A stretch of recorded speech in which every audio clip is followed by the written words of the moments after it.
La Loire, le fleuve royal, une immense rivière qui court jusqu'à la mer. Un fleuve qui a eu plusieurs vies, tout du moins plusieurs usages. Seulement certains, en plus de détourner son lit, l'ont également approfondi. Il faut savoir que dans la seconde moitié du XXe siècle, en développant l'urbanisation, les industries ou encore le tourisme, eh bien, l'homme a changé un petit peu le cours du fleuve, essentiellement entre l'estuaire et les Poncé qui se trouvent au sud d'Angers. Et aujourd'hui, eh bien, machine arrière toute, il faut rehausser, remonter le niveau du lit du fleuve. Alors un grand programme qui s'appelle le programme de rééquilibrage du lit de la Loire est enclenché, des travaux qui vont durer plusieurs années pour redonner au fleuve son charme et ses fonctions d'antan. Est-ce que tout cela ne va pas impacter le travail des pêcheurs, par exemple, ou encore celui des maraîchers, agriculteurs, riverains du fleuve? Et puisqu'on parle de riverains, il y a également des habitants. Et eux ont une crainte majeure, essentielle, le risque d'inondation. Alors dans cette émission, des invités, des reportages, bien évidemment, pour comprendre les tenants et les aboutissants de ce gros chantier qui va démarrer. Enquête de région commence, bienvenue.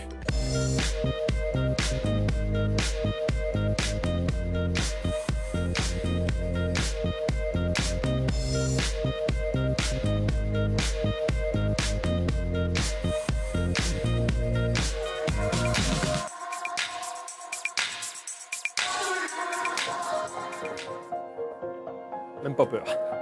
De Saint-Martial à Saint-Nazaire, ce sont donc 1000 km d'eau qui s'écoulent. Il faut savoir, mais vous le savez certainement, que la Loire prend sa source en Ardèche, au fameux mont Gerbier de Jonc, et s'écoule jusqu'à l'océan Atlantique, Saint-Nazaire et Saint-Brévin. Alors, le problème, je vous le disais en introduction, c'est que le niveau d'eau du fleuve est trop bas. Donc, un gros chantier va démarrer. On va en parler avec nos différents interlocuteurs qui vont assumer et assurer ces travaux. Mais avant cela, si tout le monde sait ce qu'est la Loire, tout le monde ne connaît pas forcément la Loire, son histoire, sa géographie. Alors je vais me rendre du côté de Champtoceau, immédiatement, toujours en bord de Loire, pour retrouver Philippe Cayla. C'est un géographe du patrimoine, comme il se définit lui-même, patrimoine ligérien bien évidemment, un ancien professeur de l'université d'Angers, amoureux de la Loire et qui plus est, l'un de ses riverains.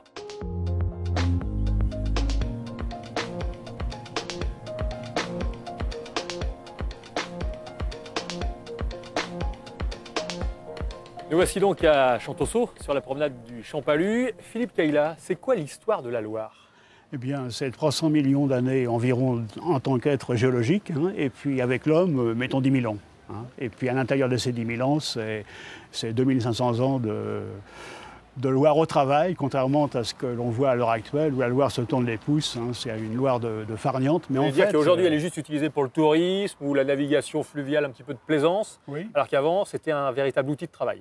Exactement, avec des activités riveraines aussi, de tout genre, hein, des forges, des corderies industrielles, des fours à chaud, bon, un vignoble qui produisait en quantité et qui exportait par la Loire. Hein, et c'était un fleuve de transport d'échelle nationale. Hein, on avait Nantes à l'interface avec l'océan, hein, avec la traite atlantique au XVIIIe siècle, et puis en amont, c'était par Orléans, et puis la liaison avec Paris, hein, par le canal d'Orléans, et dès les années 1642, la liaison directe avec la Seine.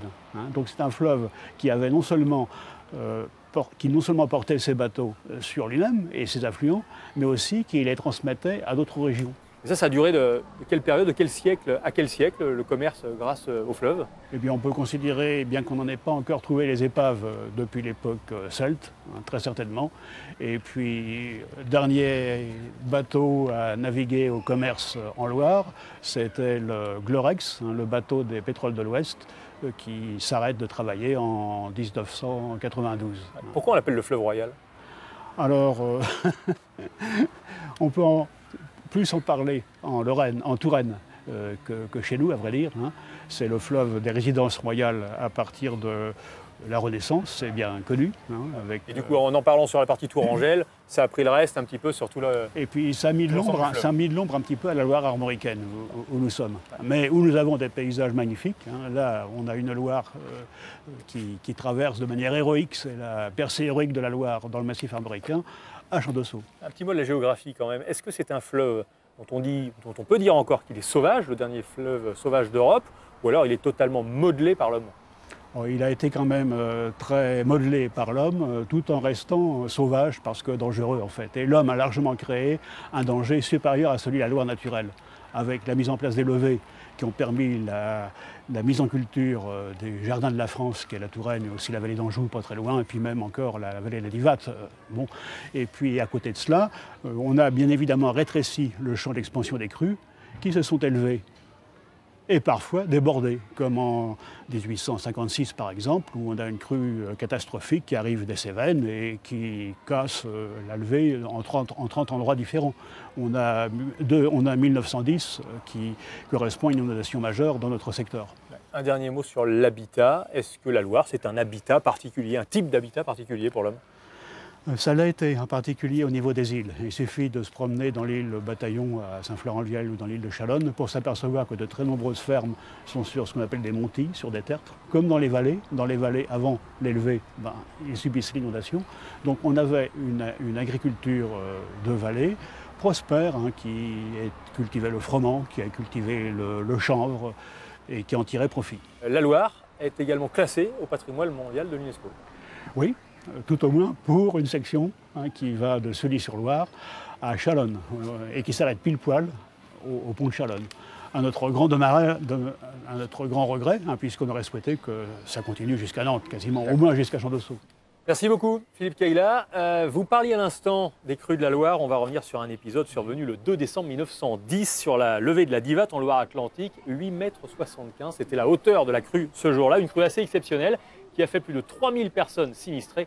On va revenir sur cet épisode avec Marie-Christine Dupé et Thierry Poirier.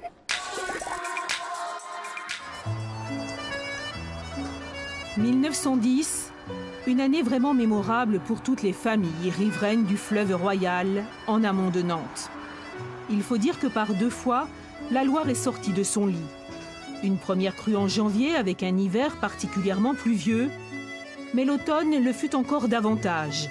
Et fin novembre, la Loire avait de nouveau atteint le sommet de la levée de la Divate, cette route-digue construite en 1847 pour lutter justement contre les crues du fleuve. Début décembre, c'est la catastrophe. Le 2 décembre au soir, ces infiltrations se sont traduites par un écroulement complet de la levée de la Divate sur 200 à 300 mètres. L'eau a envahi la vallée sur plus de 4 km en profondeur. Un événement qui n'a fait aucune victime, seulement 3000 sinistrés. Quand la digue s'est rompue, ils ont été prévenus par les gendarmes. Les gendarmes, avec leur cheval au galop sur la levée, sauf qu'il peut, la digue est rompue. Autrement, il y a eu le tocsin qui a sonné.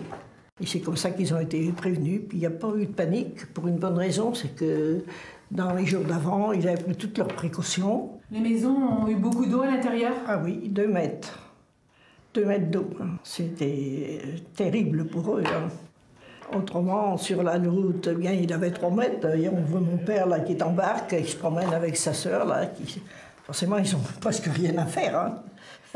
Il faut reconnaître que les gens savaient que c'était pas infaillible, la digue. À cette époque-là, c'était que des agriculteurs, pratiquement. La digue, c'était leur affaire. D'ailleurs, ils en étaient copropriétaires à travers l'association syndicale de la levée de la Divate. Au total, 7 communes vont se retrouver sous les eaux. Car 24 heures plus tard, c'est la digue d'Ambreil, construite pour protéger les cultures du marais de Goulaine, qui cède à son tour. Les inondations charriaient en même temps des troncs d'arbres, de la terre, etc. Et donc, les habitants d'ailleurs avaient souhaité à ce que la digue d'Ambreil soit ouverte pour éviter les dégâts sur la digue. Ça n'a pas été le cas. Et donc, du coup, l'ensemble des territoires du marais de Goulaine a été inondé jusqu'à des hauteurs, par exemple, de 3 mètres sur les communes de la Chapelle-de-Lyn, par exemple. La Loire, elle est en crue, que d'eau, la digue n'en peut plus, que d'eau. Si la Loire s'est très vite assagie, les habitants ont dû patienter un bon mois avant de regagner leur maison.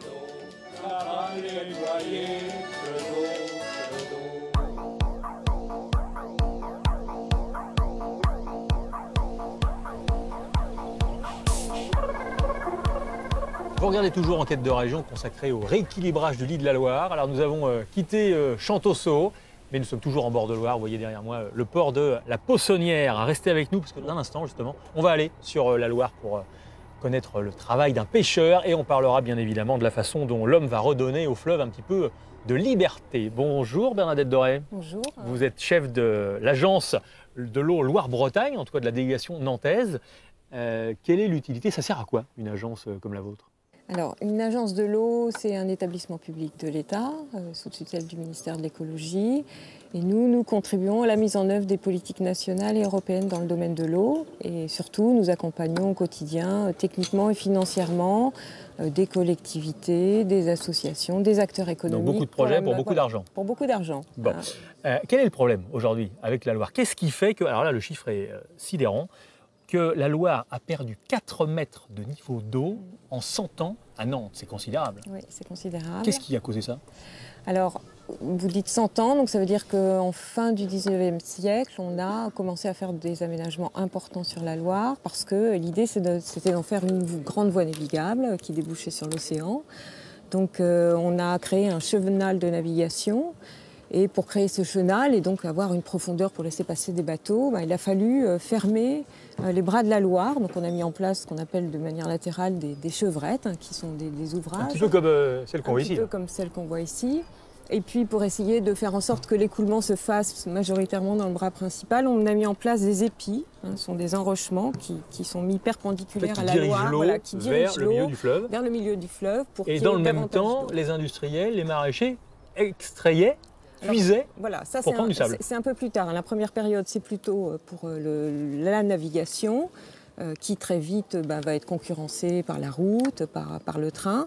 Et donc ensuite, dans les années 70, on a des extractions majeures, ce qu'on appelle de granulats. Donc sable dans la Loire, c'est à peu près 5 millions de tonnes par an. Pour la région? Pour oui, le Maine-et-Loire et la Loire-Atlantique. Ce qui est considérable. Ouais, ce qui est considérable. Alors justement, pour rebondir sur ce que vous disiez, à la fin des années 70, en 1978 très précisément, il y a déjà eu des mesures d'interdiction d'extraction. Regardez un extrait de ce reportage qui date du 2 novembre 1978 et qui inquiète quelque peu les maraîchers de l'époque. C'est signé Yves Rétif.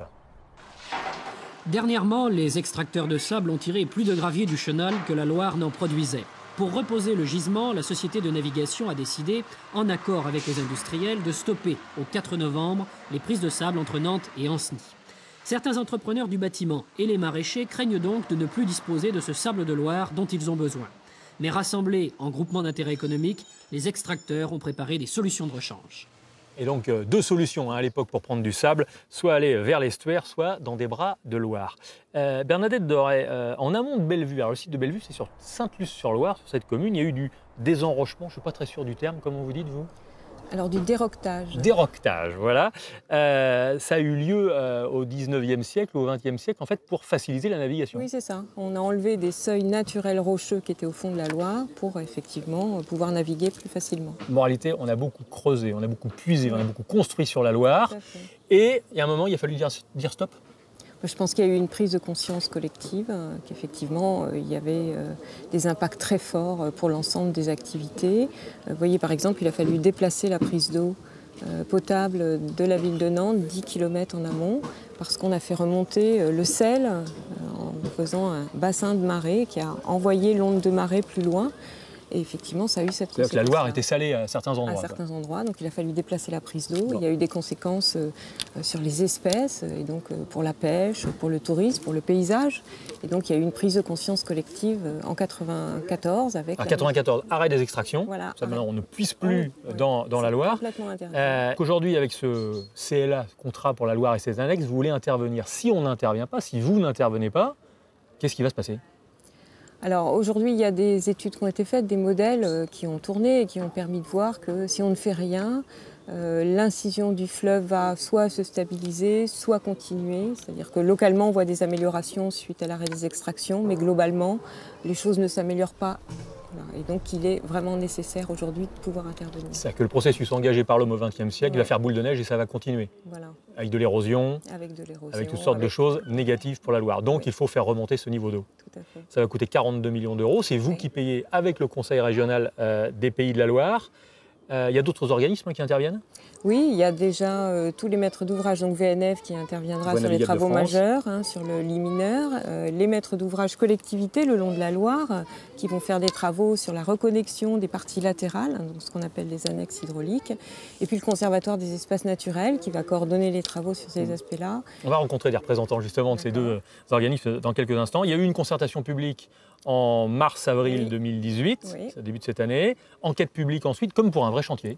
Oui, tout à fait. Il y aura une autorisation avec une phase enquête publique. Début des travaux Début des travaux, normalement 2020, sur la période 2020-2023. 2023, premier Voilà. résultat. Premier Très résultat. bien. Merci Bernadette Doré. Je rappelle que vous êtes chef de la délégation Loire de l'Agence de l'eau Loire-Bretagne. Merci à vous. Alors il y a déjà eu des travaux de petite envergure par rapport à ceux qui s'annoncent, évidemment sur la Loire, des expérimentations en vue de chantiers plus conséquents, des épis ont été raccourcis, on a abordé ça, des bras secondaires ont de nouveau été alimentés. Alors comment se sont déroulés ces travaux et surtout pour quels résultats? Eh bien nous allons vérifier cela avec Éric Aubon et Gwenelle Riet.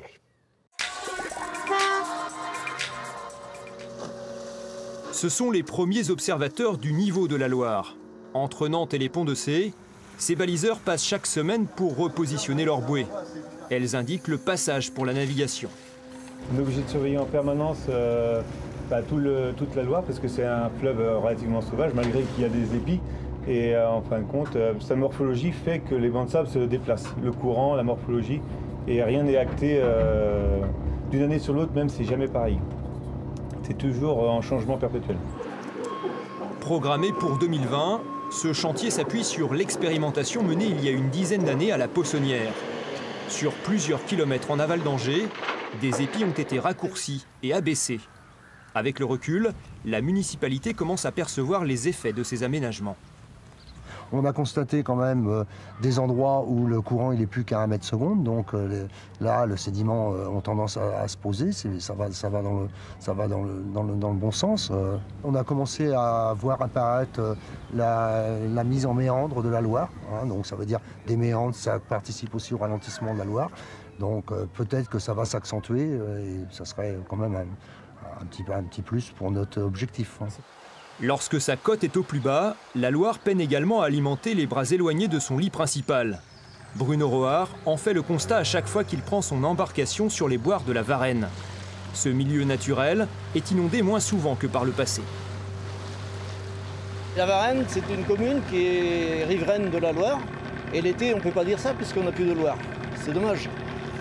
Et l'été, malheureusement, les pêcheurs ne peuvent plus venir, les pêcheurs à la ligne, bien sûr. Et c'est vrai, en famille, tout ça, il y a quelques années, il y avait plein de gens. On faisait des concours de pêche aux kermesses des écoles, tout ça. Ça n'existe plus maintenant, on ne peut plus. Pour remédier à l'assèchement de cette annexe, on s'est donc attaqué à tout ce qui lui faisait obstacle. La végétation, mais aussi les passages vers les îles de Loire. L'objectif, c'était de rabaisser, de toujours garder un cheminement pour traverser la Boire pour les engins agricoles, mais de le rabaisser pour qu'il soit calé à la côte du fond du lit. Mais les travaux commencés en 2015 ont stoppé en raison d'un désaccord. Cette passerelle jugée illégale par les services de l'État devait disparaître. Les agriculteurs qui l'empruntent quotidiennement pour leur exploitation s'y sont farouchement opposés. Il faut qu'on passe sur l'autre guet à 2 km plus haut, c'est pas évident. Il faut traverser avec des bétaillères pleines dans les vaches des voisins. Il faut ouvrir 4-5 barrières. Pour moi, c'est presque impossible, quoi. Je pense qu'ils l'ont peut-être compris, notre misère, je pense. Ces interventions font donc l'objet de longues concertations pour trouver un compromis entre les usagers et l'enjeu écologique du projet. Car avec la baisse du niveau d'eau, de nombreuses espèces se retrouvent fragilisées. Sur la Loire, on a des espèces qui sont protégées d'intérêt ou qui sont présentes uniquement sur le fleuve Loire. Et l'enjeu, c'est que ces espèces, elles aient l'ensemble des habitats qui leur sont nécessaires pour leur cycle de vie. Donc bien sûr, elles vont être sur la Loire en tant que telle, mais par exemple en hiver, les bras vont constituer des zones de refuge. C'est aussi des zones de nourrissage qui sont très importantes et des zones de reproduction pour certaines espèces. À quelques kilomètres en amont, un consensus avec les habitants de Rochefort-sur-Loire a permis de restaurer 5 km de zone humide, déconnectée du bras principal. Les travaux ont été conduits par la communauté de communes, mais c'est avec leur aide que le terrain a été déblayé. On a dévégétalisé, déboisé, coupé, tronçonné, transporté à la chaîne humaine un certain nombre, un gros volume de bois. On espère vraiment de cette façon pouvoir remobiliser les fonds de cette boire, regagner en mise en eau pour une plus grande partie de l'année. Sur le secteur voisin de la Possonnière, la transformation des épis est toujours scrutée de près. La Loire y est remontée de 20 à 30 cm en période de basse eau. Le bilan est encore modeste, mais encourageant. C'est un succès pour l'environnement et puis aussi pour la qualité de vie des riverains. C'est-à-dire que vous allez avoir une Loire qui sera plus agréable et les riverains vont apprécier cette nouvelle disposition de la Loire avec beaucoup moins de pierres. Et je pense que ce sera un bienfait pour nous tous et surtout pour les générations à venir. Les travaux de remodelage de la Loire s'échelonneront sur 3 années sur des centaines d'ouvrages. Mais il faudra encore donner du temps au fleuve avant de mesurer l'impact dans le paysage et de vérifier s'il a retrouvé un peu de son identité sauvage.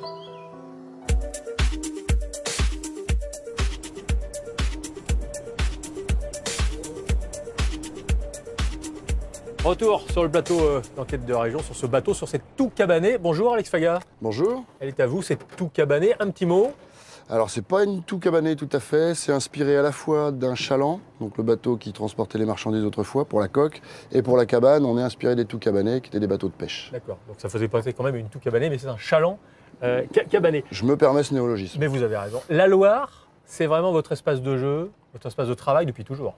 Alors espace de jeu au début, puisque je suis originaire de la Possonnière, j'ai grandi, j'ai appris à nager, j'ai appris à naviguer sur les bords de la Loire à la Possonnière, j'habite à Rochefort depuis 2000. Et puis je travaille sur la Loire depuis 2002. Et depuis 2007, vous êtes pêcheur. Vous pêchez quoi? Alors des aloses, des lamproies, des anguilles pour les migrateurs. On pêche du silure, du poisson blanc, du mulet. Partout? Vous aviez des zones de pêche pour chaque pêcheur ou alors vous pouvez aller où vous voulez sur le fleuve? Alors non, on a des zones attribuées à chaque pêcheur. Enfin, on loue ça à l'État, hein, il y a des baux. Donc moi j'ai 3 lots ici.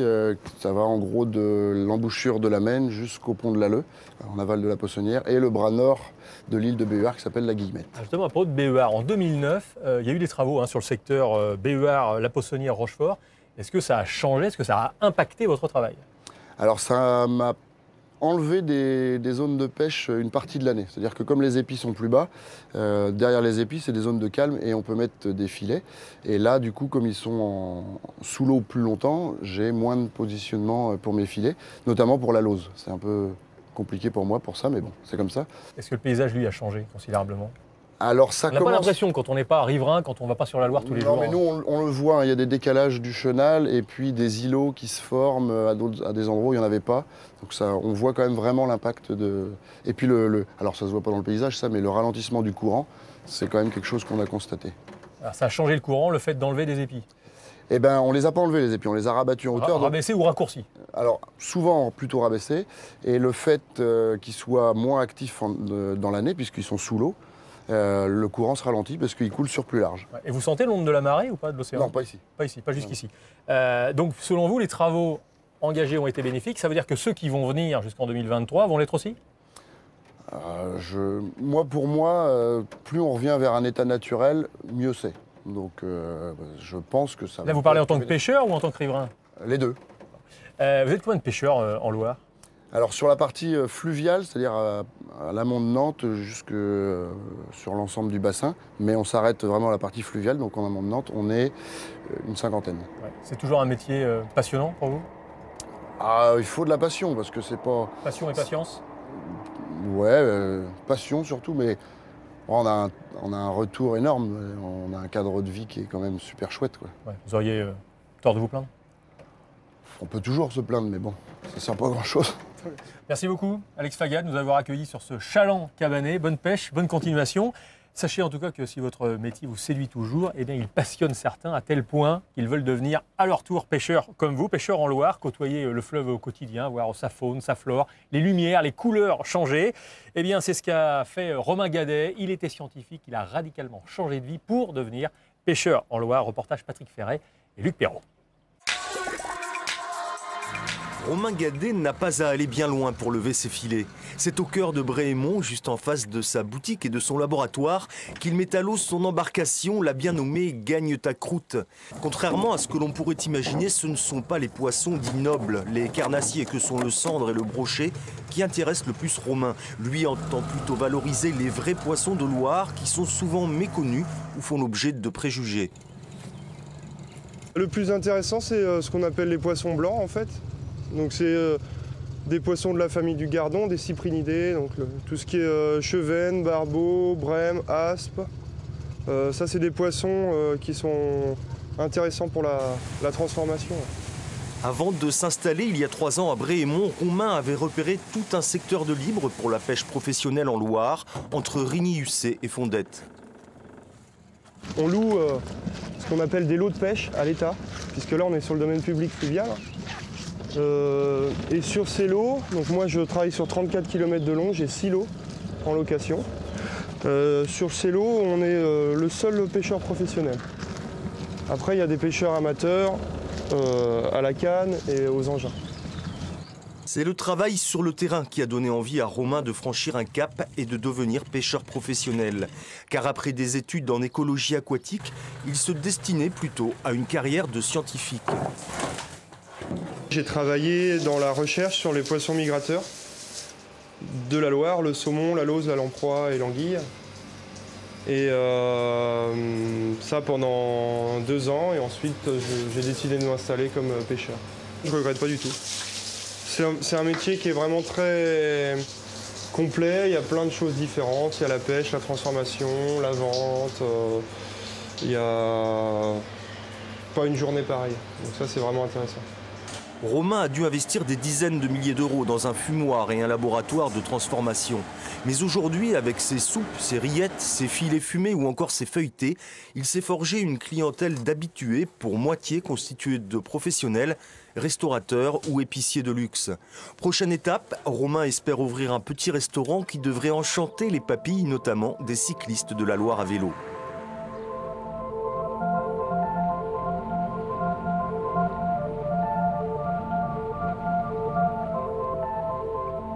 Vous regardez toujours Enquête de région et nous sommes toujours sur la Loire pour parler du programme de rééquilibrage du lit du fleuve, toujours sur ce chaland cabané. C'est vrai que le paysage est magnifique, on ne s'en lasse pas. Restez avec nous, on va parler dans quelques instants du chantier et la façon dont l'homme va redonner un petit peu de liberté au fleuve et bien sûr des riverains de la Loire qui craignent d'éventuelles inondations. Avec nous Valérie Simon. Bonjour Valérie Simon. Bonjour.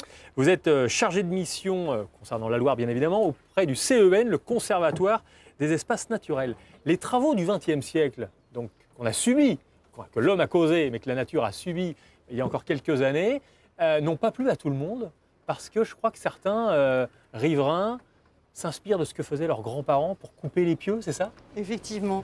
Effectivement, les derniers gros travaux sur cette partie de la Loire sont très contemporains et on a la chance d'avoir des témoins de cela. Et je pense notamment à un habitant de la Varenne qui me racontait que son grand-père, qui était pêcheur professionnel et qui pêchait le saumon sur la Loire, eh bien, au moment du chantier sur le rechargement des épis, il allait saboter et couper les pieux la nuit avec ses frères. Donc le petit-fils aujourd'hui est très content de voir qu'on revient un petit peu à une méthode que prônait son grand-père. Voilà, c'est vrai que le petit-fils s'était donné comme cheval de bataille aussi, parce qu'il était très engagé dans une association avec bon nombre de Ligériens pour justement permettre à la Loire de retrouver son caractère naturel, dynamique. Et il s'est battu pendant de nombreuses années pour ça. Il est heureux aujourd'hui d'accueillir le projet. Le Conservatoire des espaces naturels, c'est un petit peu la caution écologique de ce programme de rééquilibrage du lit? Caution, écoutez, c'est un mot un peu dur. Disons qu'on partage les enjeux, puisque la Loire est riche, et effectivement, tout projet qui ira dans le sens de lui redonner de la liberté et autres. Est-ce que tous les travaux au XXe siècle l'ont appauvri en termes de faune, de flore? Il est certain que la Loire a été largement modifiée sur cette partie estuarienne, que ce soit au niveau de l'estuaire avec l'aménagement portuaire, et puis cette partie amont où il y a eu la chenalisation, le creusement du lit de la Loire, et surtout la déconnexion de ses bras, et puis toutes les modifications qu'il y a pu y avoir. Sachant qu'au niveau de la Loire, la richesse, elle est présente. Les espèces sont présentes, mais c'est vrai qu'elles sont parfois en déséquilibre et malmenées. Donc c'est l'objet des projets de restauration aujourd'hui. Des fois, quand on parle de fleuve sauvage, on se trompe un peu. L'homme est tellement intervenu qu'il n'est plus tellement sauvage, ce fleuve. Sur notre partie estuarienne, effectivement, on voit la main de l'homme un peu à chaque plan de vue, quasiment. Donc on est loin de la partie amont de la Loire et de ce qu'on peut appeler sauvage. Ouais. Est-ce que elle a l'air propre? Est-ce qu'elle est polluée, la Loire? Donc la Loire polluée, on peut pas vraiment dire ça, mais c'est vrai que c'est un fleuve qui draine un territoire immense à l'échelle de la France. C'est vraiment très grand, 4 régions, 12 départements. Donc toutes les activités, tous les rejets qui se font dans chaque petit ruisseau, cours d'eau, arrivent dans cet estuaire. Donc on centralise toute la charge, on va dire, de pollution et de matière qui vient du bassin. Donc par rapport à ça, eh bien, cette Loire, mieux elle sera, en meilleure santé elle sera, plus les milieux naturels seront en capacité de jouer leur rôle d'épurateur. Alors justement, que vont apporter ces fameux travaux, le programme de rééquilibrage du lit? Est-ce que ça va apporter de nouveaux oiseaux, de nouvelles espèces végétales, voire de nouveaux poissons qui vont revenir? Donc nouveau, peut-être pas, mais par contre un meilleur équilibre et puis une garantie que la Loire pourra pérenniser et accueillir ces espèces dans de meilleures conditions. On le voit assez facilement sur certains bras qui sont aujourd'hui atterris, qui sont déconnectés plutôt de la Loire. On n'a pas du tout les mêmes habitats que ce qu'on pourrait imaginer dans un état restauré et puis dans le passé, le constat est clair. Le gros changement, il sera pour les hommes? Gros changement pour les hommes, mais pour ceux qui sont attachés à cette Loire plus naturelle, ils vont effectivement être ravis de constater qu'elle est présente et qu'elle reprend un peu sa place. Ça ne va pas être visible tout de suite. Ce n'est pas des gros travaux comme quand on construit un immeuble. Ça va se faire par petites touches. Et puis c'est la Loire qui va reprendre en fait un lit un peu plus naturel. Tout à fait. Effectivement, là, on n'est pas sur un aménagement où, une fois le chantier fini, on se dit, voilà, la Loire, c'est ça et ça ne va plus bouger. Non, c'est lui donner un coup de pouce, c'est avoir par petites touches, même si les travaux seront quand même d'ampleur, lui donner cette possibilité de choisir, donc de regagner des bras plus facilement, de remodeler son lit. Ça veut dire qu'il y aura plus d'îles, moins d'îles? Alors pour les îles, on peut imaginer sur cette partie où on a peu de grèves qui sont visibles dès qu'on a passé Angers. On n'est pas sur une Loire avec des grèves, des îles qui s'engraissent et autres. On peut imaginer le retour de ces éléments de la Loire sur cette partie aval, mais ça se fera progressivement. Il y a combien d'îles de Loire? Il y en a beaucoup. Après, sur ce qu'on peut imaginer comme le terme dans l'esprit de chacun, une vraie île avec de l'eau tout autour. Aujourd'hui, entre le secteur d'Ingrande et Nantes, on n'en compte plus que 20, 21. Bon, en tout cas, les travaux vont vraiment réparer la Loire sans abîmer toute la nature. Oui, réparation, vraiment lui redonner de la liberté. Pour qu'elle puisse recréer ses formes, c'est un fleuve qui doit vivre et qui doit être dynamique. Et c'est la dynamique qui en fait sa richesse. Donc là, c'est vraiment lui donner la possibilité de s'exprimer. Merci beaucoup, Valérie Simon. Je rappelle que vous êtes chargée de mission Loire au Conservatoire des espaces naturels, le CEN, qui est partie prenante évidemment dans ce programme de rééquilibrage du lit de la Loire. On parlait des îles à l'instant. Toutes ont leurs particularités et surtout une biodiversité à préserver, vous nous le disiez. C'est ce qu'a fait le département de Loire-Atlantique qui signe, ça et là, des contrats avec des associations, charge à elles ensuite d'entretenir le milieu naturel et de l'ouvrir bien sûr au public. Reportage près d'Ancenis sur l'île aux Moines, Jean-Marc Lallier et Dominique Lemay. L'île aux Moines est un écrin précieux de 33 hectares.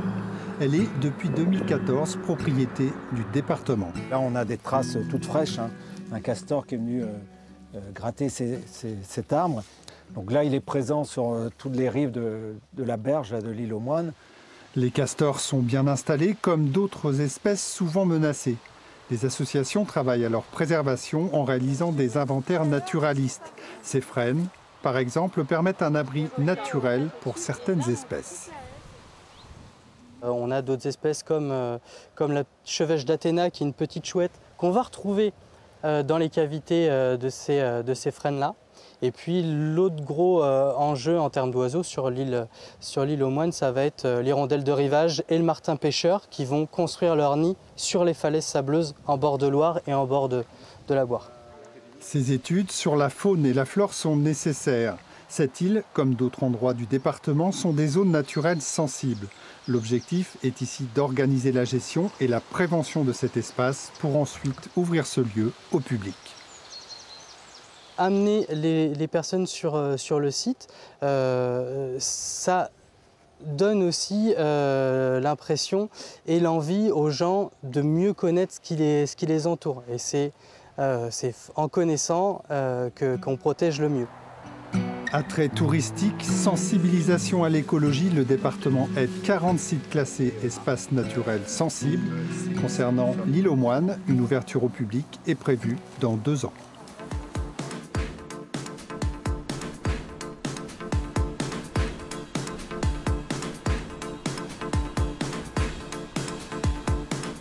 Voilà, retour sur le plateau d'enquête de région. On continue de se promener le long du fleuve Royal, le long de la Loire. Nous voici à présent à Ancenis. Vous voyez d'ailleurs le pont d'Ancenis, la commune d'Ancenis sur la gauche. Et en face, c'est bien le Maine-et-Loire et le petit village de Liré. Bonjour Séverine Gagnol. Bonjour. Vous êtes chef de l'unité Loire au sein de Voies navigables de France, Navigable Navigation. Est-ce qu'avec ce projet de rééquilibrage du lit de la Loire, on doit s'attendre un jour à avoir une autoroute, en fait, avec beaucoup de bateaux, plus de bateaux qu'aujourd'hui, des plus gros, ou ça n'aura aucun impact sur la navigation ? Ça n'aura pas d'impact sur la navigation. Ce n'est pas l'objectif du programme de favoriser la navigation et donc on s'efforce aussi de ne pas la complexifier davantage. Donc le plus gros des bateaux sera toujours le Loire-Princesse, ce bateau qui promène une centaine de passagers régulièrement avec ses roues à aubes. 2002-2003, première vague de travaux, on va dire, des tests, notamment qui permettent de remettre en fonctionnement le fameux bras du cul de bœuf, le bien nommé. Là, on était du côté d'Ingrande, le Fresnes-sur-Loire. 2009, BER, la Poissonnière Rochefort, et maintenant, c'est quoi? C'est le gros des travaux, on rentre dans le vif du sujet. Du côté, alors il y a 3 chantiers. Il y a le site à nouveau Ingrande, ce secteur ici, Ancenis, Oudon. Année à Oudon, autour d'Ancenis. Voilà. Et puis le site de Bellevue, qui est au sein de la commune de Sainte-Luce-sur-Loire. Qu'est-ce qui va se passer concrètement sur cette commune ? Alors sur cette commune, nous allons créer un nouvel aménagement qui aura pour but de faire une transition, de créer une transition entre la Loire à restaurer à l'amont, entre Angers et Nantes, et la Loire à l'aval, qui est plus profonde, qui est un endroit où on a encore beaucoup d'activités économiques liées au port, notamment aux activités portuaires. Et donc on doit créer un ouvrage de transition pour pouvoir restaurer l'amont, pour pouvoir libérer du sable à l'amont et que ces sables ne s'enfuient pas tous à l'aval vers l'estuaire. Alors ça veut dire quoi? Ça veut dire que vous allez installer des gros blocs de pierre au fond du lit de la Loire pour retenir ce sable. Concrètement, qu'est-ce qui va se passer? Parce que les travaux ne vont pas être très visibles. Non, ils seront très peu visibles. On va recréer des ouvrages en enrochement. Donc voilà, là on a un exemple d'ouvrage en enrochement, sans doute des plus gros enrochements qui seront situés effectivement au fond du lit et qui seront la plupart du temps submergés. Donc on ne les verra pas, on verra un effet de vague sans doute. Voilà. Ça c'est le gros chantier de tous ces travaux. C'est un des points clés du programme. Tout à Alors fait. on voulait en parler avec Jean-Guy Alix, le maire de Sainte-Luce-sur-Loire, qui a refusé de nous rencontrer. Il nous a simplement fait savoir qu'il était pour ce programme de rééquilibrage du lit de la Loire, mais il a refusé de le dire devant notre caméra, ce qui est son droit de toute façon. L'eau a baissé de 4 mètres à Nantes en un siècle. Est-ce qu'on doit s'attendre avec ce programme de rééquilibrage, voir l'eau remonter de 50 cm, d'1 mètre, de 2 mètres? L'objectif du programme, c'est de faire remonter l'eau à l'étiage, uniquement quand la Loire, comme en ce moment, est à son plus bas niveau. C'est ça l'objectif du programme. En cas de crue, il ne faut pas qu'il y ait d'augmentation du niveau d'inondation par rapport à celui qui pourrait exister aujourd'hui dans la configuration actuelle. Donc ça ne sera pas le cas. L'ouvrage dont je parlais tout à l'heure sera transparent en crue, donc n'aura pas d'effet sur le niveau de crue. Ça, vous savez que les inondations, c'est la grosse crainte des riverains, aussi bien à Bellevue, à Sainte-Luce-sur-Loire, qu'à Liré, juste derrière vous, où je vais vous emmener dans quelques instants, parce que je vais vous faire rencontrer Jean-Paul Gallier, qui est un agriculteur, riverain de la Loire en tant qu'agriculteur et en tant qu'habitant. Il a quelques questions à vous poser. Donc, pas d'influence, il n'y aura pas plus d'inondations. Là, je vous fais répéter parce que c'est important.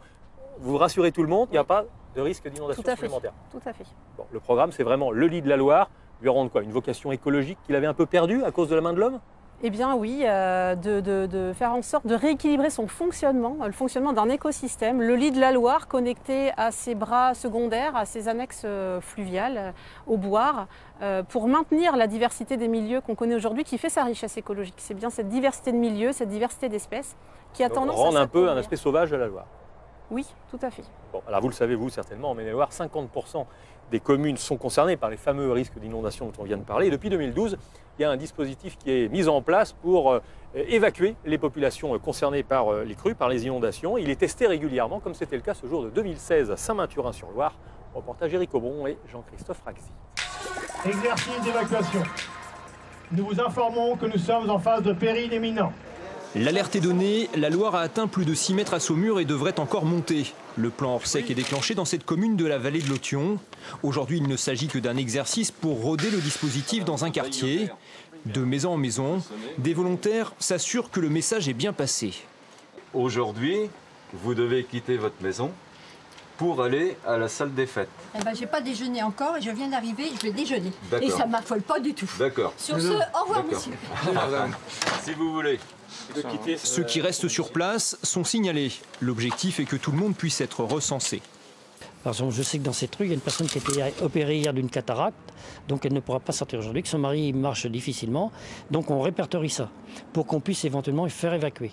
Mais dans tous les cas, il faut le savoir, il faut l'enregistrer. Les riverains les plus anciens, eux, ont toujours en mémoire la dernière crue de référence, celle de 1982. Celui qui pense que la commune est plate, il se trompe. Il y a des écarts qui vont jusqu'à 2 mètres. Et 2 mètres, en cas de rupture de la digue, pas besoin de faire un dessin. Il faut que les gens le sachent, c'est tout. Même si le phénomène est rare, le risque de submersion de la levée est bien réel. Installé dans le lit historique du fleuve, 90% de la population serait touchée en cas d'inondation.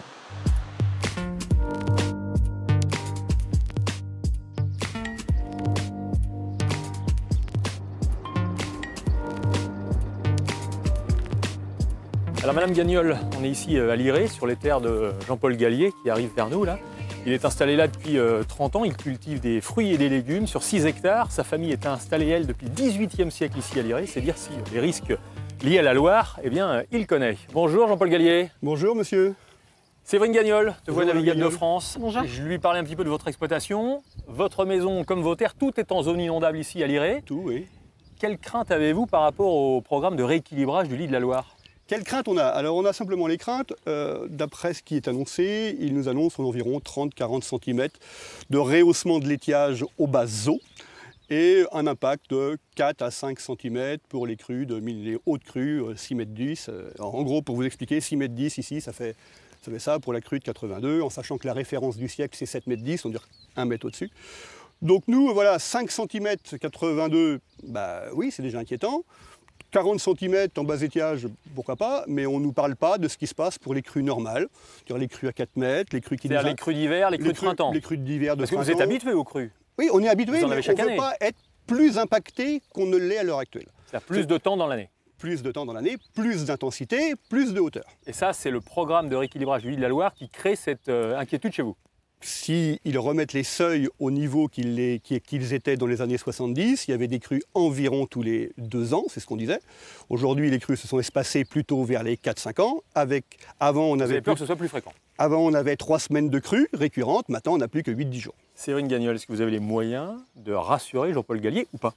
En tout cas, j'ai peut-être des précisions à apporter. Déjà, vous avez assez bien résumé le sujet sur les crues. Donc, aujourd'hui, on est en cours d'étude. Toutes les crues dont vous parliez, les crues, ce qu'on appelle nous finalement les crues de premier débordement, les crues intermédiaires, on est en train de les étudier. Donc, on est en train de regarder ça dans le détail. Ce que je peux quand même vous dire dès maintenant, c'est que vous craignez finalement l'effet de l'aménagement qu'on propose de faire dans le secteur de Nantes. Ici, la rehausse du fond du lit de 15 à 40 cm environ qui est attendue, elle n'aura pas du tout un effet sur les crues à cette hauteur-là, parce qu'évidemment, les crues, elles s'étendent. La rehausse du fond du lit, c'est vraiment au plus profond du lit. Et puis, ce qu'on va faire aussi dans ce secteur, c'est abaisser les épis de navigation. Et eux, ils créent une rehausse des niveaux d'eau en crue. Donc, on pourra vous rassurer quand on aura fini les études, parce que je pense qu'il faut être aussi humble par rapport à tout ça. Il faut qu'on aille au bout des études. On est appelé à se revoir. Comme tous les riverains de la Loire sur ce sujet-là, on s'y est engagé. Mais vraiment, je crois qu'il y a vraiment pas d'inquiétude à avoir de ce côté-là lié au programme. Et d'ailleurs, les objectifs globaux du programme, ils sont donc de rééquilibrer la Loire, donc de mieux alimenter les bras secondaires. Ici, vous avez le bras des Vinettes qui passe. Plus à l'aval, il y a le fameux bras de l'île Neuve-Macrière qui est un grand bras. L'objectif, c'est d'améliorer son alimentation. Tout ça, ça concourt aussi... Ça veut dire qu'il n'y aura pas d'impact ici, sur les terres de M. Gallier? Non, il n'y aura pas d'impact ici parce que le programme, il concourt à maintenir une capacité d'écoulement de la Loire en crue. Vous m'avez dit que l'agriculture évolue en même temps que le lit de la Loire, donc si on refait le lit, il faut revoir tout notre système agricole. Aujourd'hui, on est... voilà, moi, désolé de vous contredire, mais on sait très bien qu'à partir du moment qu'on freine la Loire, même quand ça n'a pas l'effet de ça. 2016, on avait un deuxième pont sur la Loire qui était fait pour consolider le premier. Et simplement, l'effet de poser quelques piliers, c'est-à-dire des choses qui n'étaient pas faites pour ralentir le débit de la Loire, on est bien d'accord, hein. Nous, on a eu un impact de 15 cm ici, pour quelque chose dont le but n'était pas de freiner. Aujourd'hui, on va créer un ouvrage, on va ramener quelques milliers de mètres cubes. Moi, je suis pas sorti de Saint-Cyr, mais à partir du moment qu'on freine quelque chose, on empêche un débit et automatiquement, si vous avez pris l'autoroute quelquefois, vous avez à un moment donné, il y a les péages. Hein, et ben ça, à un moment donné, on freine bien, on va bien freiner à un instant T la Loire. Donc, sa capacité d'écoulement va forcément être réduite. Et si sa capacité d'écoulement est réduite, l'impact, vous avez dit, peut se faire sentir jusqu'à Ancenis. Moi, j'ai lu le rapport. Donc, ça peut se faire sentir de 5 à 7 cm jusqu'à Ancenis. Moi, ce qui me dérange, c'est vraiment que l'étude n'ait pas été finalisée avant de sortir le programme. C'est-à-dire qu'on aurait dû nous dire, à 4 mètres... C'est en train de se faire. Oui, mais pour moi, ça aurait dû se faire avant qu'on... Toute l'étude est quasiment... Le dossier, on l'a... Votre maison, elle n'est pas inondée, elle. Mais non, ma maison tient 7,30 m. C'est-à-dire, en gros, je vous explique. Ici, on est à 4,10 m.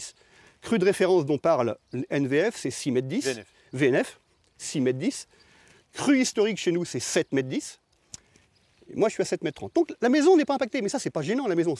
On disait, les vieux... Votre outil de travail, il est là. C'est ça qui vous inquiète le plus. C'est ça, voilà. Moi, Parce si que demain une crue vous fait perdre du chiffre d'affaires. Et c'est très long pour s'en remettre. Moi, 2001, crue de mai... Alors, évidemment, 2001, il n'y avait pas les barrages. Mais 2001, crue d'avril, crue de mai. 80% du chiffre d'affaires en moins. Ça veut dire que ça se répétait une année consécutive juste derrière.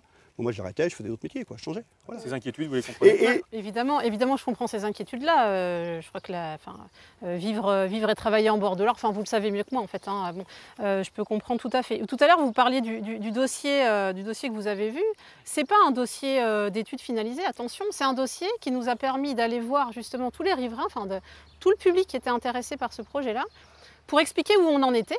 Et justement pour échanger. Alors, y a des gens qui sont venus, beaucoup de gens qui sont venus en réunion publique, qui ont évoqué ce sujet-là. Le sujet des inondations a été évoqué, c'est un point de vigilance important pour nous, évidemment.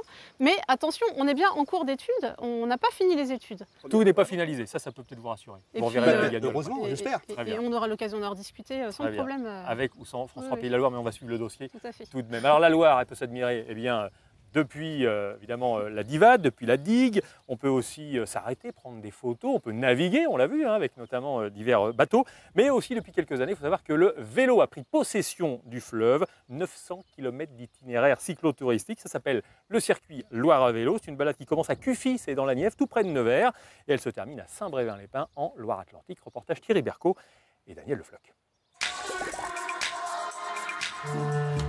Saint-Florent-le-Vieil, promontoire fortifié qui domine la Loire.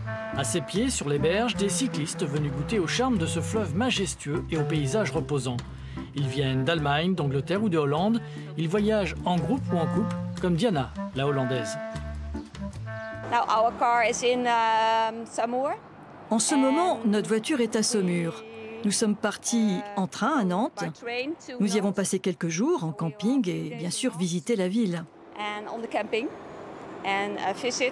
Maintenant, nous retournons vers Saumur. Nous y serons dans quelques jours. Sur les bords de Loire, chacun pédale à son rythme. Certains vont faire 800 km en une semaine, d'autres préfèrent flâner en s'arrêtant dans les guinguettes et les gîtes d'étape.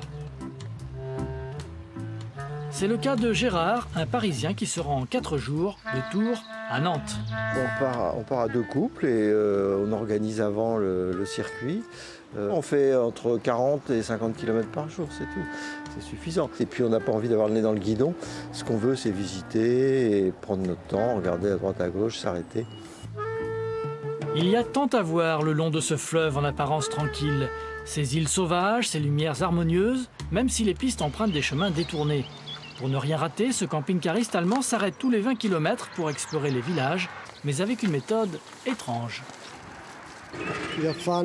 On voyage avec les vélos et je retourne chercher le camping-car à vélo, ou l'inverse. Donc à chaque fois, je fais double trajet avec le vélo. Autre façon de voyager, plus économique, celle adoptée par de nombreux jeunes, le camping. Ces 3 amis plutôt sportifs sont partis d'Orléans. Elles comptent rallier Nantes en une semaine. Au début, on est parti à 60 km par jour et là, on tourne autour de 70-80 maximum. On voulait faire des vacances sportives et quelque chose un peu différent. Et comme on habite à Orléans, c'était direct. Donc on a fait les bords de Loire. On a pas mal de campings et selon quand on est fatigué, on s'arrête à un camping et voilà. On a une tente et chacune on transporte derrière nous nos sacs de couchage, etc. La Loire à vélo, c'est à découvrir et à rééditer, on ne s'en lasse jamais. D'Oudon à Montjean, en passant par Montsoreau et les maisons troglodytes, les surprises sont nombreuses et montrent la richesse du patrimoine ligérien.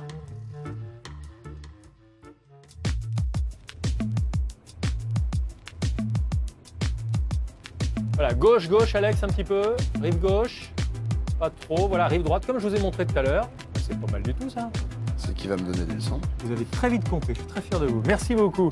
Je vous invite d'ailleurs à voir le programme de rééquilibrage de la Loire et ses premiers résultats, si vous le souhaitez, depuis un vélo en empruntant le circuit de la Loire à vélo ou sur un chaland cabané, comme celui d'Alex, qui nous promène aujourd'hui et qui ne suit pas mes consignes, parce que là, on va prendre le muret. Non, juste. Merci en tout cas de nous avoir suivis. C'est la fin de cette émission. Excellente fin de soirée à toutes et à tous.